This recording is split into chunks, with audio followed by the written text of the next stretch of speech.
Dear students, in this lecture module, we'll be continuing with our ongoing chapter, Chapter 3 Human Reproduction. In this module, we'll be basically discussing about gametogenesis, that is, the process of production of gametes required for sexual reproduction, where genesis refers to the process of formation of the germ cells present in the primary sex organs, that is testes in males and ovaries in female. In this module, we'll be basically talking about spermatogenesis, that is the process of production of sperm in the testes. So, gametogenesis, it refers to where genesis refers to the formation. So, the process of formation of haploid gamete from the diploid germ cell is what is gametogenesis. The formation of the male or the female gamete, it takes place in the primary sex organ, that is testis in case of male and ovaries in case of female. So for male, it is spermatogenesis and it begins at puberty. Whereas in case of female, it is oogenesis and it starts at the embryonic stage. Firstly, talking about spermatogenesis, that is the process of formation of haploid male gamete, that is sperm, which takes place in the seminiferous tubules of testis. Seminiferous tubule basically contains two types of cell, one which form the germ cells, that is the spermatogonia, and the second are the Sertoli cells. Spermatogonia cells, they form the male gamete, that is the sperm, and Sertoli cells provide nourishment to the developing sperm cell. Spermatogenesis, it includes two stages. The first is formation of spermatids, that is spermatidogenesis, and the second is their metamorphosis of spermatids to form mature sperm, that is spermiogenesis. Spermatidogenesis, that is the formation of spermatids, includes three phases: the multiplication, the growth, and the maturation phase. In multiplication phase, the cells from the germinal epithelium, they'll undergo mitotic divisions to form large number of spermatogonia cells. The ploidy of the cells will be diploid, that is 2n. The cells which are produced, they are type A and type B cells, where type A spermatogonia cells, they produce the stem cells which help to produce the spermatogonia. Whereas the type B cells, in case of them, the spermatogonia undergoes maturation. It becomes larger in size, having a prominent nucleus and more cytoplasm to form the primary spermatocyte. So as can be seen here in the pictorial representation, the spermatogonium, it undergoes mitosis to produce spermatogonia. Now these spermatogonia, they'll enlarge in size and they'll form the primary spermatocyte. The first phase, that is the germinal cell, undergoing multiplication to produce spermatogonia, is what is the multiplication phase. In the next phase, where the spermatogonia, they increase in size to produce primary spermatocyte, is the growth phase. In the next phase, the primary spermatocyte, they will undergo the meiotic division, that is what is referred to as the maturation phase. Primary spermatocytes undergo first meiosis to produce two cells, which are referred to as the secondary spermatocytes. The secondary spermatocytes, as can be seen here, that the secondary spermatocytes then undergo meiosis II and they will produce the spermatids.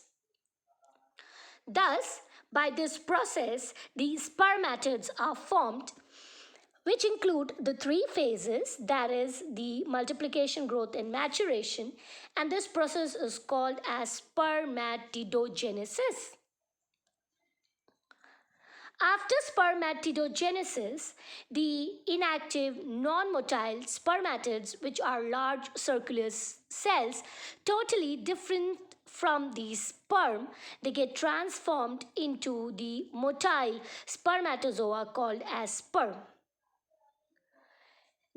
After spermiogenesis, the sperm head gets embedded in the Sertoli cells and they are released from the seminiferous tubule. The process is called as spermiation. Talking about spermatogenesis, the gonadotrophin releasing hormone, that is GnRH, it will activate the anterior pituitary to secrete the stimulating hormones, the luteinizing hormone and the follicle stimulating hormone. Luteinizing hormone activate the Leydig cells to release the androgens, that is the male hormone, which helps in the process of spermatogenesis. Whereas the FSH binds to the FSH receptors on Sertoli cells to activate the process of spermiogenesis. As can be seen that the sperm, it is totally different from the spermatids. Now this is the circular spermatids, and here what we see after maturation is the sperm. The changes which take place in the spermatid as it metamorphoses to form the sperm is the condensation of the nucleus, where it loses the RNA and the acidic proteins to become condensed. The mitochondria, it provides energy. It also undergoes changes. The Golgi forms the acrosome, which will secrete the various enzymes. So here we can see the mitochondria, and the whole of the structure, it gets encapsulated or covered by the plasma membrane. The cytoplasmic content, it gets reduced, and there's only slight thin membranous cytoplasmic sheath which is present in the tail region. These are the changes which take place in the structure of the spermatid before it matures into the sperm. The structure of the sperm basically comprises of the four parts, that is the head region, the neck, the middle piece and the tail part. The head comprises of the acrosome formed from the Golgi apparatus, which produces the sperm lysine, which help to digest the egg wall. Hyaluronidase is the name of the enzyme which helps to lyse the egg wall. The nucleus also becomes pointed and has an indentation at its lower end. The acrosome and the nucleus together form the head part of the sperm. There's a small portion which forms the neck part, which contains the proximal and the distal centriole, which help in the formation of the spindle fibers and the axial filaments. The middle piece contains the mitochondria, which provides energy for the movement, and the tail is responsible for the wriggling motion. The parts of the sperm include the head, neck, middle piece and tail, which the head comprises of the nucleus and the acrosome.